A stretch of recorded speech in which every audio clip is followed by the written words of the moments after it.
मन पर संयम रख कर्म करना, यही महान व्यक्ति की पहचान है। मन को एक काम पर लगाकर उसमें पूरी तरह ध्यान लगाओ, जीवन अवश्य सफल बनेगा। ऐसी सीख गौतम बुद्ध ने कई सालों पहले उस वक्त की पीढ़ी को क्यों दी थी?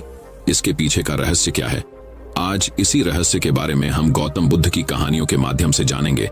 तो बिना देर किए चलिए उन कहानियों की शुरुआत करते हैं। दोस्तों, बहुत समय पहले की बात है। सुंदरबन इलाके में रहने वाले ग्रामीणों पर हर समय जंगली जानवरों का खतरा बना रहता था। खास तौर पर जो युवक घने जंगलों में लकड़ियां चुनने जाते थे, उन पर कभी भी बाघ हमला कर सकते थे। यही वजह थी कि वे सब पेड़ों पर तेजी से चढ़ने उतरने का प्रशिक्षण लिया करते थे। प्रशिक्षण गांव के ही एक बुजुर्ग दिया करते थे, जो अपने समय में इस कला के महारथी माने जाते थे। आदर पूर्वक सब उन्हें बाबा बाबा कहकर पुकारा करते थे। बाबा कुछ महीनों से युवाओं के एक समूह को पेड़ों पर तेजी से चढ़ने उतरने की बारीकियां सिखा रहे थे और आज उनके प्रशिक्षण का आखिरी दिन था। बाबा बोले, आज आपके प्रशिक्षण का आखिरी दिन है। मैं चाहता आप सब एक बार इस चिकने और लंबे पेड़ पर तेजी से चढ़ उतर कर दिखाएं। सभी युवक अपना कौशल दिखाने के लिए तैयार हो गए। पहले युवक ने तेजी से पेड़ पर चढ़ना शुरू किया और देखते देखते पेड़ की सबसे ऊंची शाखा पर पहुंच गया। फिर उसने उतरना शुरू किया और जब वो लगभग आधा उतर आया तो बाबा बोले, सावधान, जरा संभल कर, आराम से उतरो, कोई जल्दबाजी नहीं है। युवक सावधानी पूर्वक नीचे उतर आया। इसी तरह बाकी के युवक भी पेड़ पर चढ़े और उतरे और हर बार बाबा ने आधा उतर आने के बाद ही उन्हें सावधान रहने को कहा। यह बात युवकों को कुछ अजीब लगी और उन्हीं में से एक युवक ने पूछा, बाबा, हमें आपकी एक बात समझ में नहीं आई। पेड़ का सबसे कठिन हिस्सा तो एकदम ऊपर वाला था, जहां पे चढ़ना और उतरना दोनों ही बहुत कठिन था। आपने तब हमें सावधान होने के लिए नहीं कहा, पर जब हम पेड़ का आधा हिस्सा उतर आए और बाकी हिस्सा उतरना बिल्कुल आसान था, तभी आपने हमें सावधान होने के निर्देश क्यों दिए? बाबा गंभीर होते हुए बोले, बेटे, यह तो हम सब जानते हैं कि ऊपर का हिस्सा सबसे कठिन होता है, इसलिए वहां पर हम सब खुद ही सतर्क हो जाते हैं और पूरी सावधानी बरतते हैं। लेकिन जब हम अपने लक्ष्य के समीप पहुंचने लगते हैं तो वह हमें बहुत ही सरल लगने लगता है। हम जोश में होते हैं और अति आत्मविश्वास से भर जाते हैं और इसी समय सबसे अधिक गलती होने की संभावना होती है। यही कारण है कि मैंने तुम लोगों को आधा पेड़ उतर आने के बाद सावधान किया, ताकि तुम अपनी मंजिल के निकट आकर कोई गलती ना कर बैठो।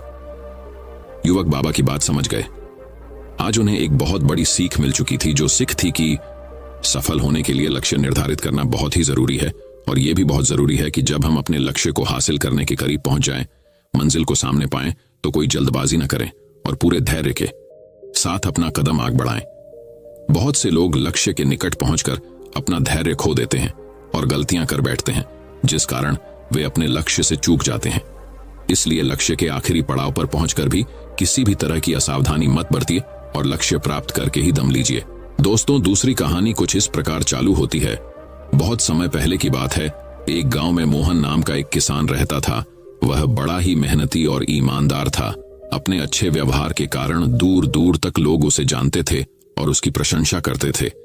पर एक दिन जब देर शाम वह खेतों से काम कर लौट रहा था, तभी रास्ते में उसने कुछ लोगों को बातें करते सुना। वे उसी के बारे में बात कर रहे थे। मोहन अपनी प्रशंसा सुनने के लिए उन्हें बिना बताए धीरे धीरे उनके पीछे चलने लगा, पर उसने उनकी बात सुनी तो पाया कि वे उसकी बुराई कर रहे थे।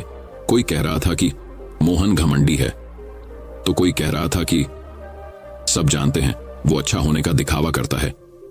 मोहन ने इससे पहले सिर्फ अपनी प्रशंसा सुनी थी, पर इस घटना का उसके दिमाग पर बहुत बुरा असर पड़ा और अब वह जब भी कुछ लोगों को बातें करते देखता तो उसे लगता वे उसकी बुराई कर रहे हैं। यहां तक कि अगर कोई उसकी तारीफ करता तो भी उसे लगता कि उसका मजाक उड़ाया जा रहा है। धीरे धीरे सभी ये महसूस करने लगे कि मोहन बदल गया है और उसकी पत्नी भी अपने पति के व्यवहार में आए बदलाव से दुखी रहने लगी। और एक दिन उसने पूछा, आज कल आप इतने परेशान क्यों रहते हैं?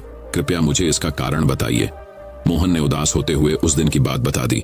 पत्नी को भी समझ नहीं आया कि क्या किया जाए, पर तभी उसे ध्यान आया कि पास के ही एक गांव में एक सिद्ध महात्मा आए हुए हैं और वो बोली, स्वामी, मुझे पता चला है कि पड़ोस के गांव में एक पहुंचे हुए संत आए हैं। चलिए हम उनसे कोई समाधान पूछते हैं। अगले दिन वे महात्मा जी के शिविर में पहुंचे। मोहन ने सारी घटना बताई और बोला, महाराज, उस दिन के बाद से सभी मेरी बुराई और झूठी प्रशंसा करते हैं। कृपया मुझे बताइए कि मैं वापस अपनी इज्जत कैसे बना सकता हूँ। महात्मा मोहन की समस्या समझ चुके थे। महात्मा बोले, पुत्र, तुम अपनी पत्नी को घर छोड़ आओ और आज रात मेरे शिविर में ठहरो। मोहन ने ऐसा ही किया, पर जब रात में सोने का समय हुआ तो अचानक ही मेंढकों के टर टर की आवाज आने लगी। मोहन बोला, ये क्या महाराज, यहां इतना कोलाहल क्यों है? महात्मा बोले, पुत्र, पीछे एक तालाब है। रात के वक्त उसमें मौजूद मेंढक अपना राग अलापने लगते हैं, पर ऐसे में तो कोई यहां सो नहीं सकता। मोहन ने चिंता जताई।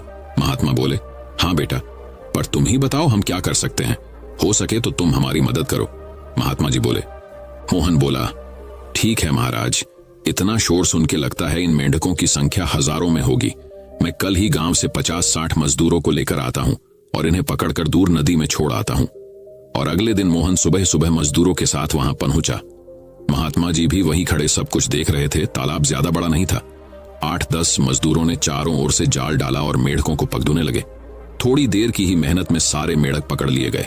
जब मोहन ने देखा कि कुल मिलाकर 50-60 ही मेंढक पकड़े गए हैं, तब उसने महात्मा जी से पूछा, महाराज, कल रात तो इसमें हजारों मेंढक थे, भला आज वे सब कहां चले गए?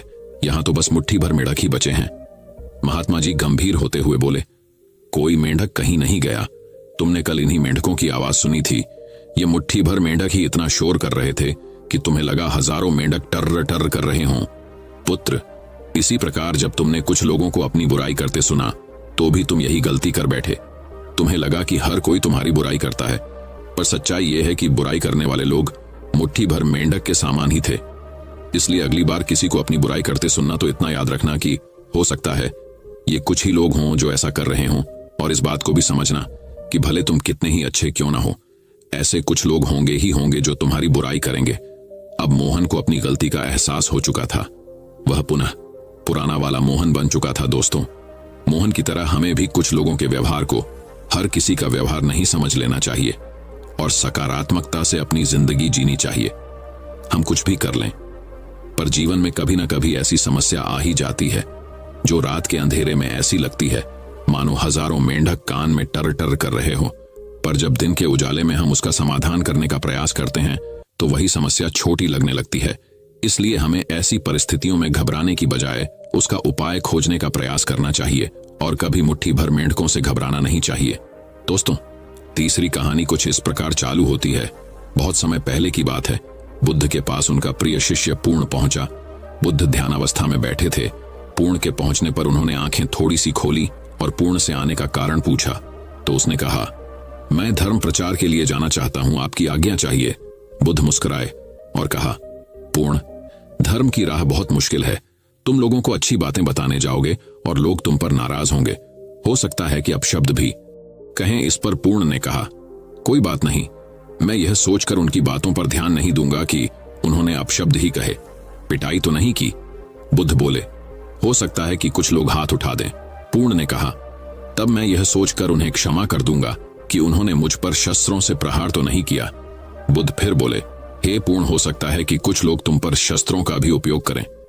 पूर्ण ने उत्तर दिया, तब मैं यह सोचकर उनके प्रति कोई प्रतिकार की भावना नहीं रखूंगा कि उन्होंने मुझे मारा, पर जान से तो नहीं मार डाला, मुझे जीवित छोड़ दिया। बुद्ध ने फिर कहा, और यदि तुम्हारे प्राण ही ले लिए तब? पूर्ण ने तत्क्षण सिर झुकाकर कहा, तब मैं उनका आभारी रहूंगा कि उन्होंने धर्म के मार्ग पर मेरे प्राणों का उत्सर्ग करने में मेरी सहायता की। मैं उनके प्रति कृतज्ञ रहूंगा। तब बुद्ध ने आंखें खोली और आशीर्वाद देकर अनुमति दी तथा पूर्ण से कहा, अब तुम धर्म प्रचार करने के पात्र हो। जो किसी में भी कोई दोष न देखे वही सच्चा व्यक्ति है। अच्छाई के मार्ग पर चलना बहुत मुश्किल काम है। जो इस राह पर चलता है उसके मार्ग में अनेक बाधाएं आती हैं, लेकिन जो व्यक्ति किसी में भी दोष न देखे वही बाधाओं को सहजता से पार कर अपने लक्ष्य को पूरा कर पाता है। ऐसा कहकर बुद्ध पुनः साधना में लग गए। उन्होंने शरीर को काफी कष्ट दिया, यात्राएं की, घने जंगलों में कठिन साधना की, पर आत्मज्ञान की प्राप्ति नहीं हुई। निराश